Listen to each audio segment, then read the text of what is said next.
Karibuni tena to yet another amazing episode here at Kaluhi'S kitchen. I'm so excited to have you guys here. And before we get into the cooking, can we just talk about how bomb pasta is? I love pasta, be it lasagna, be it spaghetti, be it linguine, be it penne, be it macaroni, be it whatever. If it's pasta, best believe I'm going to order it or I'm going to make it. Today I'm craving something very delicious and of course pasta based, and we're going to make it together, and I'm sure you're going to love this one. It's so easy but so delicious that makes it perfect for a weeknight when you're home alone, or delicious enough for you to have together with your friends for a Saturday afternoon lunch. Thank you so much for being here. Thank you for liking, thank you for subscribing, thank you for sharing. And that said, let's begin. Karibuni sana.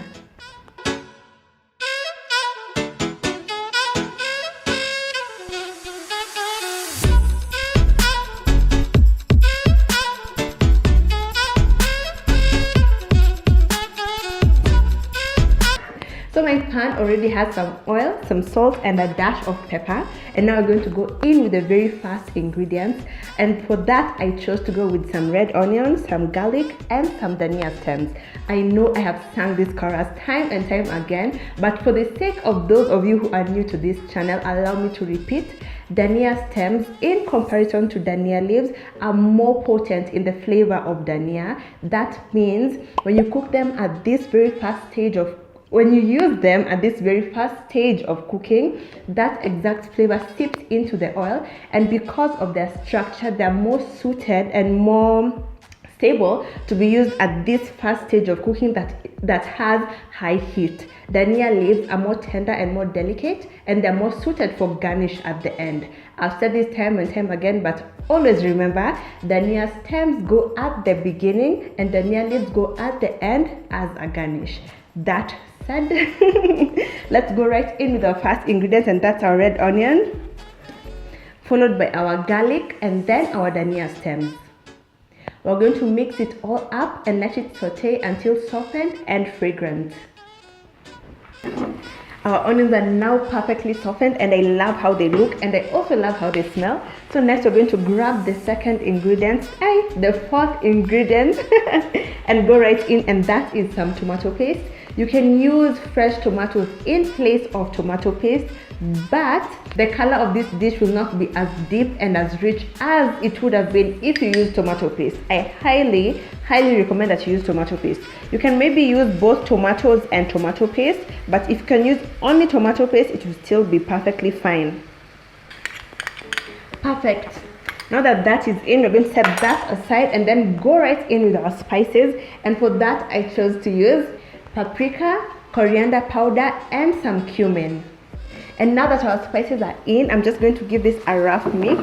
And to facilitate the cooking down of the spices and the melding of everything, we're going to add some pasta water. The pasta water I have over here simply refers to the water that my already cooked pasta cooked in. Why do we save pasta water? We save it because it serves as a great thickener, because as pasta cooks, it releases some of its starch, and that same starch serves as a great thickener for any stews. So if you drain most of the pasta water, make sure you reserve at least a cup for your sauces, as it is in this case. So we're going to go right in, add our pasta water.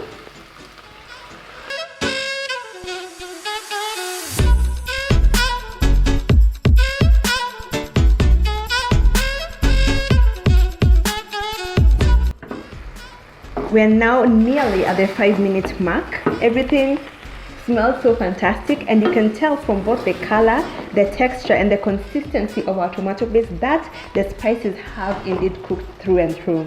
You do not want something that is grainy and sandy on your palate. You want everything to meld in nicely. And now that this is nice and perfectly done, we're going to go in with the next ingredient, and that is some cream. You can get cream in any well-stocked supermarket at the dairy section, so just go and purchase. I understand it's a bit costly, but if you want something good and something rich, go for the best. So let's add this.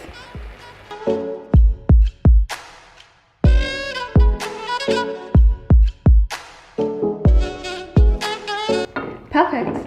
And now that we are done with what will coat our pasta, we're going to go in with another ingredient, because guys, by now you know, here we make delicious, easy and very filling food as well. And that for today is some chicken. You can add mushrooms as well, but today I only had chicken in my pantry, and when I was shopping I didn't find mushrooms, so today we're only using chicken. Kama kawaida, with any chicken dish we make, we have to marinate it first.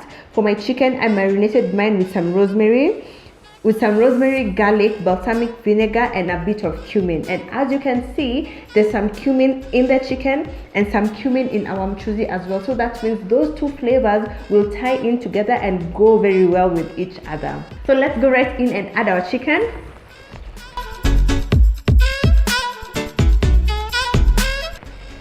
And now that our chicken is in, we're just going to give it a nice mix and have it combined with the base we've already created. And then we're going to allow it to simmer for about 5 to 8 minutes until the chicken, until the chicken is totally cooked through and through. It's very important that your chicken is cooked through. Sikama beef, you can have it medium or even dry. Chicken must always be cooked through and through. Now we're going to let this simmer until the chicken is done, and then we'll be back here after it's done. We're just now approaching the 8-minute mark, and everything is simmering nice, low and slow. And when I was upstairs, I was like, oh, nini inanukia, and I was like, girl, kile inapika downstairs ndio inanukia. And I know this is going to be extra delicious. Now we're going to go in and add our pasta, but first let me tell you a few key points that you have to keep in mind. The pasta I'm using today is linguine. You can use any other pasta, but I recommend, if you don't have linguine at hand, you can use either penne pasta or spaghetti. Those two, and including linguine, these three are very appropriate for this recipe and for the sauciness of this dish. So remember, I've said you can use penne pasta, spaghetti or linguine for this recipe. I cooked my linguine a few minutes before I started filming, just for the sake of making the filming process afterwards a lot faster. And when you're cooking linguine or spaghetti, I highly recommend that you just cook them whole.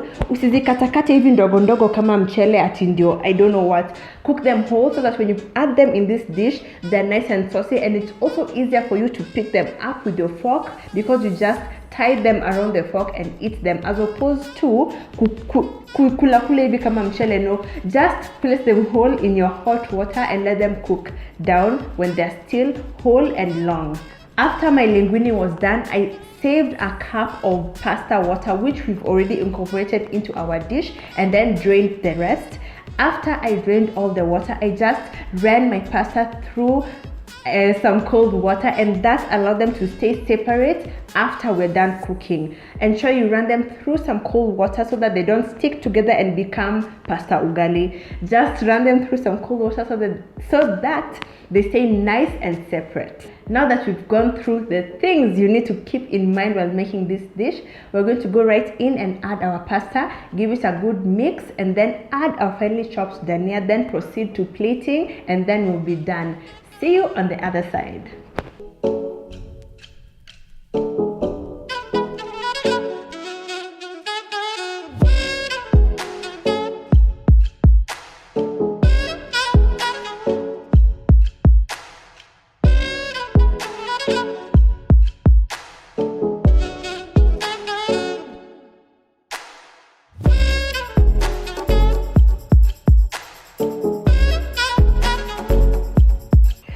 Judging by the way my kitchen smells, this is going to be absolutely amazing. My sister has just come from the gym na amesema ebu harakisha na hiyo conclusion, because mimi I want to eat. She wants to eat, I want to eat as well. So guys, we have to wrap this up as soon as we can. My fork is already on my hand, and as you guys know, that means we have to give this a taste test to ascertain kama ni tamu vile inanukia, but I know it will deliver. So let's just taste it. And you see the beauty about cooking your spaghetti whole, your pasta whole, sorry, be it linguine or spaghetti, is when you twirl your fork, you can just easily get everything. It doesn't like give you problems compared to if utakatakata kama mchele. Haya.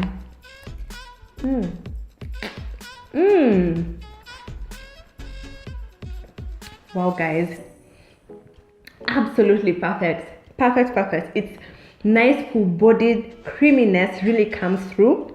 You can taste the cumin that's in the sauce that's coating our spaghetti, which ties together with the cumin that you use in our chicken. You can appreciate the nice warmth of the garlic. You can appreciate the marinade that you use in the chicken that's not only made it so tender but also made the chicken so flavorful. This is a meaty dish, it's a hearty dish, it's a creamy dish, and to make it even better, it's a pasta dish, guys. It's easy to make, and I'm sure I'm going to enjoy it for weeknights and for Saturday lunch when I have my friends over.